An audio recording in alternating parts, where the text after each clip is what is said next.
Hello everyone, this is Damon with AllStarPicks.com, and for this video I'm going to be showing you how to use the football field grass masks that you can get on our website.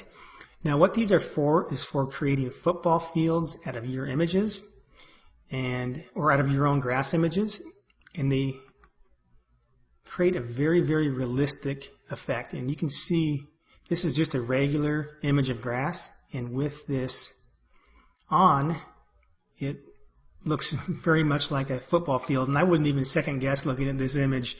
Quite honestly, this looks very realistic. Now when I did this, I created these masks in Blender 3D to use as masks in Photoshop, and I created an entire football field that I rendered at different angles, but I went to the extent of making the yard lines and the yard markers, the hash marks, everything, including the out of bounds, to perfect scale. Because I know you've probably seen it before when you see some images, the composites, where the field lines just look way out of scale and out of proportion. I tried to not do that on this. I wanted this to look very photorealistic. So I'm going to show you what you get here, and then let's go over how to use these. So what you're going to get is you're first going to get 30 different masks. And with each mask, there is two versions. There's a weathered version and a new painted version. And one will give you the effect of the paint starting to wear off. And so, let's go back up here. You also get 30 finished composites. And this is where I took an image of grass and I applied the mask, all the mask on the image, so you have ready to go files that you can use in your own images if you don't want to deal with creating the composites. And then there is the grass setup file, which is the file we're in, and then an empty field of grass image. And I only included one of these because, well, honestly, I live in South Florida and it's hard to find nice sports field grass here.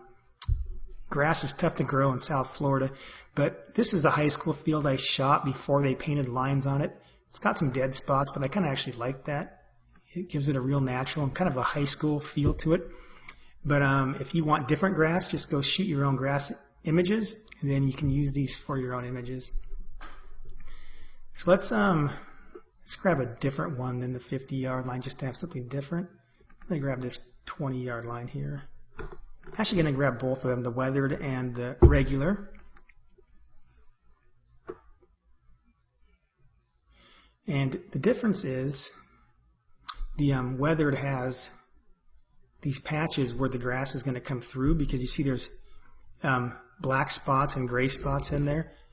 And it's not going to look that jagged when you render, because we're going to blur this mask anyway. And also what I did when I created these is I purposely, in the 3D software, did not make it so it has perfectly straight edges, because the grass is going to be kind of jagged and shaggy and where the paint applies, so you don't want that applied in a perfectly straight line edge. It won't look very natural. So let's just let's open that regular grass image, and let's pretend that this is a different image of grass. So we'll pretend this is an image off your camera, even though it's the same image that's already in the setup file. I'm going to resize this just so it is not the same size as already in the setup file, because that way I can show you what to do when your images are different size. And by the way, I made all of these grass masks with the exact dimensions of a Nikon D850, because that's what I shoot, and that way, at least for me or anyone who shoots a D850, it's going to already match the size of your image. So what you'll need to do is go into the mask itself that you want to use. Let's just resize the width on this. Now with these, it's probably easier just to resize the width and the height. It doesn't matter so much on the height if it matches, because we're going to rescale that anyway. But yeah, just make this the same size as your camera. The only thing on the height, if it doesn't match the new file, when you rescale it, you're going to have to actually move it down too to match on the bottom.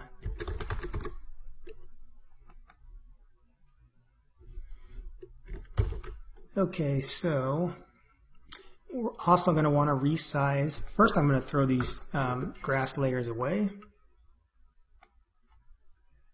And then resize this also. Oh, it already is. I guess I already did that before. But this file, when it comes, is going to be the dimensions of the D850. Although I did this tutorial already once, so I resize that because I'm re-recording here. But just make this so it's the same size as your image. And then when you pull your grass in, Control A and Control C on Windows, or Command A, Command C on Mac. And Control V on Windows, or Command V on Mac. And then move that to the very bottom. Then Control J, we're going to duplicate that layer. So now we have two identical layers of grass. We don't have to rename these, but I'm going to just for you watching the video so you'll know which layer is which. The top layer is going to be our white grass. The bottom layer is going to be our green grass. Then we're just going to clip these layers to the white. So when we put a mask on this white, the hue saturation and the brightness contrast layer are only going to affect the white grass layer. So now we need to create a mask, and that's this button, or this icon right here.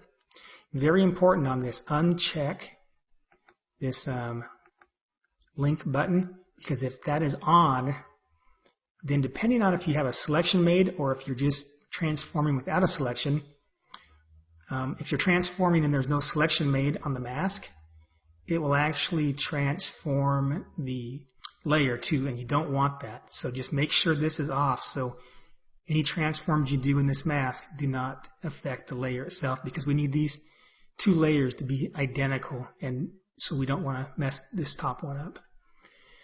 Alright, so we'll go to our football field mask. I'm going to Control A and Control C, and then go into the mask itself. Don't just paste this. So on Windows, you Alt and click on the mask, or Mac, it's Option and click, and then Control B. Alright, so now we've got the mask perfectly in place, and you see we have field lines. However, these field lines really don't match the perspective of the image. Oh, by the way, I rendered all of these in Blender 3D with a full frame camera at 35 millimeters, or the equivalent in the 3D world. So just keep that in mind. So if you shoot a 35 millimeter camera, it'll work really well. 50 millimeter, you know what, I may have shot this actual grass image with 50 millimeter. I can't remember if it was 35 or 50, but I've tested both, and they both seem to work okay. So now you're going to go into the mask.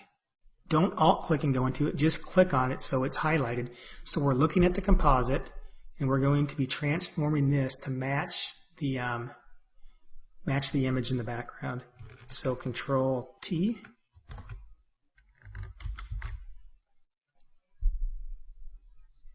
Then hold down the Shift key if you're on CC 2019, and don't do that if you're on an earlier version, because they changed that. But now, when we put this in, we can see that we've pretty much matched the perspective. Everything looks pretty good. And the one thing though is these lines are way too sharp. And you can see that there's depth of field blur in the actual image, and then we've got these sharp white lines in the background. Now actually, when you lose that much depth of field on a football field image, when you go in 20 yards or more, those lines actually start to almost disappear on you in the camera. So I didn't blur these masks because it depends on how sharp and what f-stop you're using. I was focused more on the front of this grass, and purposely, I shot F8 just to give it a little bit of depth of field there. But the way to simulate that is to click on this mask, go Filter, Blur, and then Gaussian Blur. You could use Lens Blur too, but for this application, I like Gaussian Blur because we're blurring the mask while we're looking at the composite. And if you do a Lens Blur, it takes you into the mask so you can't see the composited version. So if I crank this way, way up, you see that we almost lose the lines altogether. You can't even really see them in the background, but you don't here. But if you go down to around, I think it's 7 pixels or so, looks pretty good for this image. You see that that has almost no effect to what you see in the front, but then the back becomes blurred out. And the reason for that is because even though it's blurring that same 7 pixels in the whole image, that 7 pixels is a much higher percentage of those narrow lines than it is this 20-yard line up in the front. So now I think that looks pretty good, but the last thing I want to do is, I think this looks a little bit too sharp on these paint lines. So I'm going to further blur that just to simulate that when they painted this, the paint kind of faded on the edges. So I'm going to click on this blur mask layer. This is just a layer I put in here to make a selection from. So you go into your channels and control click on Windows or command click on Mac. And that loads the this grayscale here as a selection. It shows a perfect rectangle, but it's actually a faded selection. It's a soft selection. I'm going to actually Alt and click and go to the mask just so I can show you this and demonstrate this. Now this is not actually how I would do it. I would be in this view without this on. But let's just go in here. Filter, blur, and Gaussian blur. I'm going to really exaggerate this here just so you can see what I'm talking about. So you see that because that blur, it blurred everything out pure gray here, but you can see how that fades out. So you can see that there was a soft selection made. But really, probably somewhere around 20 to 25 pixels here. Now this is going to depend on the size. I'm going to cancel out of there again, because I do that typically looking, with this mask on, looking in this view. So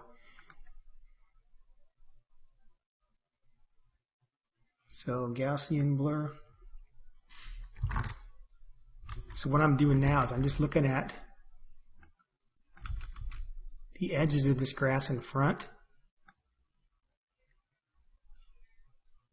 And you can see, I mean, even if you go pretty high, this, I mean, it's a little bit overdone, but the grass blades themselves remain sharp because we're only blurring the mask. So that's how this blends. But again, I think around 20 or 25. Now, if you're using a lower resolution image, then your blur radiuses are going to be much less. So don't try to use the exact numbers I'm using here because it's going to be different for your images than mine. So anyways, that is about it. I think we have a pretty natural looking field there. But I'm going to show you again. Now we've got this weathered mask, and I brought this in just so we could do this one as well. So I'm just going to quickly go throw this into the mask.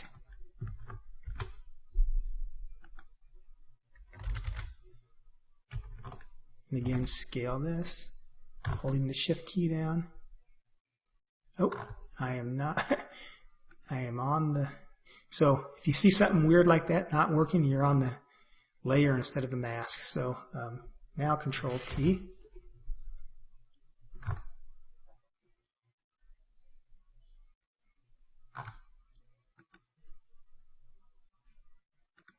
I just brought this one in just so I can show you that you may need to blur this bottom a little bit more on these weathered ones. First thing is I'm going to blur the whole thing. Again, I'm going to go 7 pixels just because I want to blur that back but not blur it all the way out. That's going to simulate our depth of field. And then up front here, I'm going to load that in as a selection again. So now you see on the, even with 7 pixels of blur, it's kind of too harsh of a transition between the green and the white on some of these on this weathered mask. If we go 20 pixels like we went before, it looks a little bit better, but sometimes I like to go even a little higher on this. I'll really exaggerate it here, up to 35 pixels. And then you can see that kind of just fades the paint away, but then you can see different shades coming through. And back off again. Let's just go 30 on that.